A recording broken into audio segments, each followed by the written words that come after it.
I want to share something that the logical part of your mind will probably resist at first.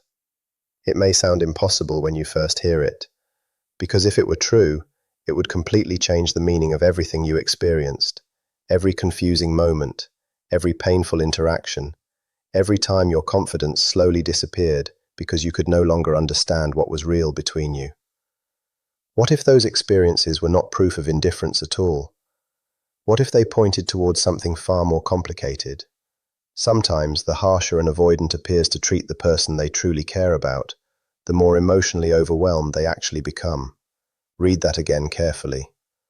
The withdrawal that arrived at the exact moment everything felt closer than ever. The emotional coldness that appeared just as warmth had become undeniable. The distance, the mixed signals, the sudden change that seemed to arrive without warning. None of those behaviors automatically prove the absence of feelings. In many situations, they can reflect the opposite. The more emotionally significant the connection becomes, the more powerful the avoidant's protective defenses may become. The deeper you mattered, the stronger those defenses often appeared. And the stronger those defenses became, the more confusing their behavior looked from the outside. This emotional paradox has repeated itself in countless relationships. Time after time, it leaves the same pain in the person who receives the distance, while the avoidant continues repeating patterns they often barely understand themselves. Today, I want to take you inside that psychology, not to excuse harmful behavior, but to explain why it can feel so impossible to understand. Because the story you have been telling yourself about what happened may be causing more pain than the relationship itself. Sometimes healing begins the moment the story changes. Stay with me, because understanding what comes next may completely reshape the way you see everything that happened. Before explaining the pattern itself, we first need to understand something much deeper about avoidant attachment. Many people describe avoidant behavior as nothing more than learned habits, unhealthy relationship patterns, or ways of thinking. Those explanations are partly true, but they do not tell the whole story. Avoidant attachment is also deeply connected to the nervous system. Understanding that changes the way many of their behaviors begin to make sense. During the earliest years of life, the avoidant nervous system often learned to associate emotional closeness with danger. This was not a conscious decision. It happened through repeated experiences where reaching for connection led to emotional pain, inconsistency, rejection, overwhelming expectations, or caregivers who were unable to provide the emotional safety a child naturally needed. The nervous system constantly learns from experience. Its job is to predict what might happen next and protect us from future pain. Over time, the avoidant nervous system may begin predicting something very specific. It learns that greater emotional closeness increases the possibility of emotional hurt. It begins expecting that deep love will eventually be followed by disappointment, loss, rejection, or emotional overwhelm. Once that belief becomes deeply rooted, the nervous system does exactly what it was designed to do. It activates protection the moment those familiar emotional signals appear. The emotional trigger becomes deep attachment itself. The protective response becomes emotional distance. Sometimes that distance can appear cold, dismissive, or even hurtful, not because the avoidant consciously wants to cause pain, but because their nervous system is responding automatically to something it mistakenly interprets as danger. This does not remove responsibility for hurtful behavior, but it helps explain why the behavior often seems so disconnected from the emotions beneath it. Understanding this difference is one of the most important steps towards seeing the relationship more clearly. Now let me explain how this process often unfolds as emotional closeness continues growing. In the beginning of the relationship, while the connection still feels emotionally manageable, avoidants are often at their most open, engaging, affectionate, and emotionally present.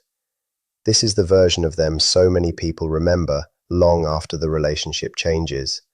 It is the period before the withdrawal begins, the period that leaves people wondering whether the warmth they experienced was ever real. The answer is that, in many cases, it absolutely was. Those early moments were not necessarily an illusion. The openness you experienced was often genuine. The person you met during those first weeks or months was not pretending to care. It was the version of themselves that naturally appears before their deeper protective defenses become activated. But there comes a point when the emotional connection grows beyond what their nervous system comfortably recognizes. As your importance in their life increases, as trust grows stronger, as your presence begins reaching emotional places they have carefully protected for years, something begins changing inside them. An invisible threshold is crossed. From the outside, everything may seem confusing because nothing obvious has happened. Yet internally, their nervous system begins reacting very differently. What follows often feels impossible to understand if you only judge it by their behavior. What the avoidant experiences at that point is rarely the simple feeling of falling more deeply in love. Instead of warmth naturally expanding, they may experience growing emotional intensity as something overwhelming. Their body reacts as though it must regain control. Their heart races, their thoughts become unsettled. They feel an urgent need for emotional space without fully understanding why. The instinct becomes creating distance from whatever is triggering that overwhelming feeling. Unfortunately, because you have become emotionally significant, your presence becomes connected to that internal activation. Not because you caused it, not because you did something wrong, but because you matter deeply enough to awaken emotional vulnerability they no longer know how to manage. The withdrawal that follows, the emotional coldness, the sudden distance, the mixed signals, or the confusing change in behavior are often expressions of a nervous system trying to reduce emotional intensity rather than accurate reflections of how much they care. None of this means hurtful behavior should be accepted or excused. It simply reveals that what appears on the surface does not always represent the full emotional reality underneath. Sometimes the greatest misunderstanding in these relationships comes from assuming that distance always equals lack of love, when in reality, it can sometimes reflect a person's deepest fear of the very closeness they secretly long for. That understanding may not erase the pain, but it can completely change the meaning you attach to it. Now I want to explain how these patterns often appear, because the painful behavior I am describing does not always look the same. Recognizing the different forms can help you look back at your own experience with greater clarity, instead of continuing to interpret everything through a story that quietly damaged your sense of self-worth. One common pattern is emotional unavailability that seems to appear without warning. One day the avoidant feels warm, open, attentive, and fully present. The connection feels genuine, it feels mutual. Then suddenly everything changes. The warmth disappears and is replaced by an emotional wall. It does not always happen gradually. Sometimes it feels as though a switch has been flipped overnight. The more you reach toward the closeness you experienced only yesterday, the more unreachable they seem to become. From your perspective, it feels as though something inside them suddenly changed. Yet what may actually be happening is something much more complicated.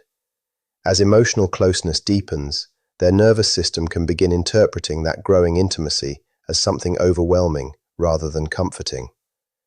Instead of recognizing it as love becoming stronger, their protective system reacts as though it must reduce the emotional intensity before it becomes too difficult to manage. The emotional wall appears before they fully understand why it is happening themselves. That does not mean the distance is healthy, nor does it make the behavior acceptable. It simply helps explain why someone who seemed deeply connected one day can suddenly appear emotionally unavailable the next. Understanding this pattern does not erase the pain, but it can free you from believing you somehow caused it. Stay with me, because the next pattern is one that confuses almost everyone who experiences it. Another pattern often appears through unexpected criticism or conflict. The avoidant may begin focusing on flaws that never seemed important before. Small issues suddenly become major problems. Ordinary differences are treated as serious concerns. Qualities they once admired in you may unexpectedly become reasons for emotional distance. From your point of view, it can feel like failing a test you never knew existed. You may spend countless hours wondering what changed, replaying every conversation, searching for the mistake that caused everything to shift. Sometimes, however, this behavior reflects something happening inside them rather than something changing inside you. As emotional vulnerability increases, their mind may begin searching for reasons to reduce the intensity of the connection. They may unconsciously focus on imperfections, disagreements, or small frustrations, because doing so temporarily lowers the emotional pressure they are feeling. It becomes easier to manage closeness if they convince themselves the relationship is somehow less significant than it truly feels. That does not mean those concerns are always imagined, nor does it mean every disagreement follows this pattern. But in many avoidant relationships, criticism can become a psychological strategy for creating emotional distance when vulnerability begins feeling overwhelming. The painful reality is that the person who cares deeply may sometimes become the same person creating the greatest emotional confusion. Not because hurting you is their goal, but because protecting themselves from emotional exposure becomes their strongest instinct. Unfortunately, that instinct often leaves lasting wounds in the person standing closest to them.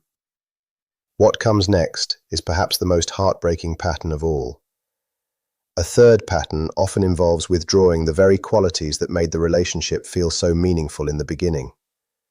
The avoidant who once noticed the smallest details about you, who listened carefully, who made you feel deeply understood and emotionally safe, may slowly begin pulling those same qualities away. The attention becomes limited, the warmth becomes measured, the emotional openness that once felt effortless begins feeling distant. You notice the exact thing that made the relationship feel special slowly disappearing, and naturally, you reach for it. You try harder to reconnect. You search for the closeness that once came so easily. Yet the more you pursue that emotional connection, the more the avoidant may experience increasing pressure, causing them to create even greater distance. A painful cycle develops. You move closer because you miss the connection. They move farther away because the growing emotional intensity feels overwhelming. Eventually, you begin wondering what you did to lose the version of them that once felt so real. The answer is often much more complicated than personal failure. In many situations, you did not lose that connection because you suddenly became less lovable or less valuable. The growing emotional closeness itself activated fears they had never learned to manage in healthy ways. That explanation is not meant to excuse hurtful behavior. It is important to make that distinction very clear. Understanding why someone behaves in a painful way is not the same as accepting that behavior or allowing it to continue. A psychological explanation never removes your right to expect kindness, consistency, respect, and emotional safety. Learning about avoidant attachment is valuable because it helps you understand what happened, not because it asks you to tolerate ongoing emotional pain. The purpose of understanding is freedom, not self-sacrifice. Without that understanding, many people create a much more damaging story. They tell themselves that the relationship became worse because they became less desirable. They begin believing that the more someone truly gets to know them, the less lovable they become. They start seeing their emotional depth, honesty, and authenticity as flaws instead of strengths. That story is not only painful, it is deeply misleading. Your willingness to love openly was never the problem. Your authenticity was never the reason you deserved emotional distance. Someone else's difficulty with vulnerability is not proof that your heart was too much. It is simply evidence that two people can experience the same relationship through very different emotional realities. And that is one truth you deserve to carry forward, because it protects your self-worth instead of quietly taking it away. The painful conclusion many people reach is built from a real experience, but it is still the wrong conclusion. The hurt was real, the confusion was real, the emotional distance was real, the worsening treatment was real. None of that should ever be minimized. But the meaning you attach to those experiences may be completely mistaken. Many people end up believing that the relationship became more painful because they became less lovable. They assume that the more someone truly knew them, the less they were wanted. In reality, many avoidant relationships unfold in the opposite direction. As emotional closeness increases, their internal fear can also increase. The deeper the attachment becomes, the stronger their protective reactions may grow. The stronger those reactions become, the more painful their behavior often appears. That does not mean love automatically causes mistreatment, nor does it excuse harmful actions. It simply means that an unhealed avoidant nervous system can struggle most intensely with the people who matter most. The closeness becomes emotionally overwhelming, not because you lacked value, but because the connection became more emotionally significant than they knew how to manage. That distinction is incredibly important. It shifts the focus away from your worth and toward the emotional limitations they carried long before you ever entered their life. Hold on to that thought, because the next question is the one almost everyone asks. Can this pattern ever truly change? The answer is yes, but it requires honesty rather than false hope. The patterns we have been discussing are not permanent personality traits. They are learned survival strategies created over many years, and learned patterns can be changed. A nervous system that once associated love with emotional danger can gradually learn that closeness does not always lead to pain. It can slowly begin connecting intimacy with emotional safety instead of fear. But this process is neither quick nor easy. It does not happen simply because someone loves you enough. Wanting change and doing the difficult work required to create change are two completely different things. Lasting transformation demands consistent self-awareness, emotional accountability, vulnerability, and often professional support. It asks someone to remain emotionally present during the very moments when every instinct tells them to escape. That is one of the hardest forms of personal growth a person can undertake. It is absolutely possible. Many people have done it. They have learned to remain emotionally available instead of withdrawing. They have developed healthier ways to experience closeness without immediately interpreting it as danger. They have created relationships that feel stable instead of emotionally unpredictable. But every one of those changes began with a decision they made for themselves. No partner, regardless of how patient or loving, can force another person to take that journey. Real healing begins only when they become more committed to growth than they are to the comfort of their old defenses. This is the part I want you to hear with complete clarity. Their healing is not your responsibility. You cannot create it through greater patience. You cannot earn it by loving them more deeply. You cannot inspire it simply by understanding why they behave the way they do. Countless people have spent years hoping that enough compassion, enough forgiveness, enough emotional strength, or enough sacrifice would finally help the avoidant become emotionally available. Sadly, what often happens instead is that the person doing all the giving slowly becomes emotionally exhausted. They lose confidence in themselves. They begin questioning their own needs. They spend so much energy trying to understand another person's inner world that they slowly stop listening to their own. The truth is that personal growth cannot be borrowed from someone else's love. It begins only when the individual chooses it for themselves. That leaves you with one question that matters more than every imagined future. Not who they might become someday, not the potential you can clearly see inside them, not the version of them that occasionally appeared before disappearing again. The real question is much simpler. Is the relationship you are living today emotionally healthy enough for you to remain inside it? If the answer is no, then your decision should be based on today's reality rather than tomorrow's possibilities. Hope can inspire people, but hope should never require abandoning your own emotional well-being. As we reach the end of this conversation, I want to leave you with one truth that deserves to stay with you long after these words are finished. The painful treatment you experienced was never proof that you lacked value. It was never evidence that you were difficult to love, emotionally overwhelming, or somehow not enough. It reflected the limitations of someone who had not yet learned how to remain emotionally present when love became deeply real. Your value did not become smaller because another person's fears became larger. If anything, your presence reached places inside them that awakened emotional experiences they were not prepared to manage. That reality says far more about their unfinished healing than it ever says about your worth. So do not carry forward the belief that your emotional depth is something that must be reduced in order to keep someone comfortable.